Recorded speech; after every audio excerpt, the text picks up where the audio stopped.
Trump named his vaccine initiative Warp Speed because it's also something that doesn't exist.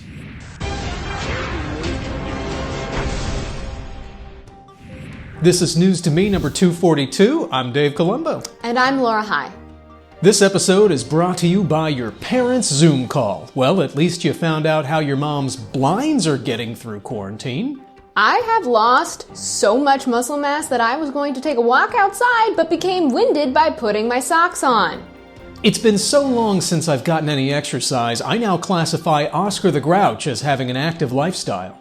The only exercise I do daily is exhaling after eating 2 pizzas. Times are definitely changing. I can't wait to see how the adult entertainment industry turns social distancing into a porn category. Look, social distancing is tough, but be honest, COVID has canceled a couple of plans that you're really happy about. So sorry, Sharon, I can't come to your 1920s theme party where I had to buy a flapper dress.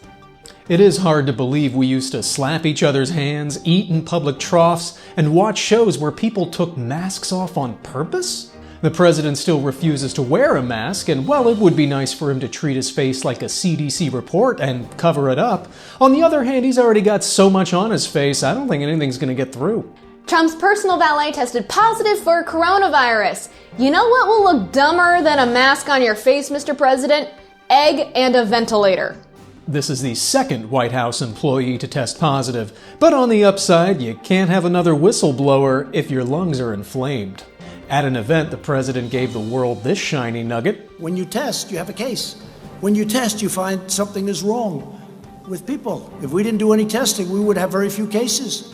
Ah, the classic "if I don't look it must be 0 calories" defense. Mr. President, cases are like your children. They're still there, even if you don't want to acknowledge them.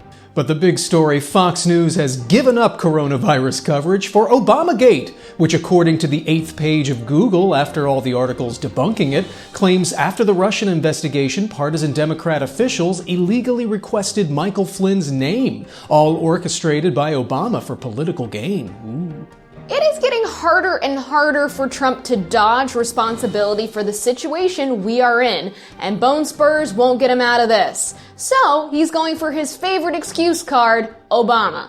I love how Fox News scandals are either incredibly convoluted or as simple as "tan suit?" ? There's no evidence of any illegal behavior, but even if there were, this wouldn't make the top 5 Trump scandals of the day.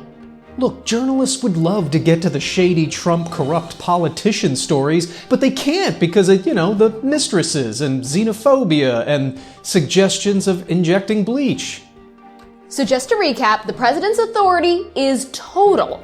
Except if you use that authority to lawfully prosecute corruption, in which case, Watergate times 10. The DOJ dropped the case against Flynn for lying to Congress. The first time someone named Flynn avoided what he deserved that didn't involve hepatitis. Google Errol Flynn's sex history for a detailed explanation as to why that joke works. Thank you so much for watching. Please subscribe to Blender Theory on all matter of social media. Is that a correct term, all matter of social media? I'm gonna hope so. We have so many shows, so many videos that are coming out weekly. So if this doesn't make you laugh, hopefully something else will. But please stay safe, stay healthy, wear a mask, and we can't wait to see you guys when we all can come out of this. Yay! Until next time, well, good to me.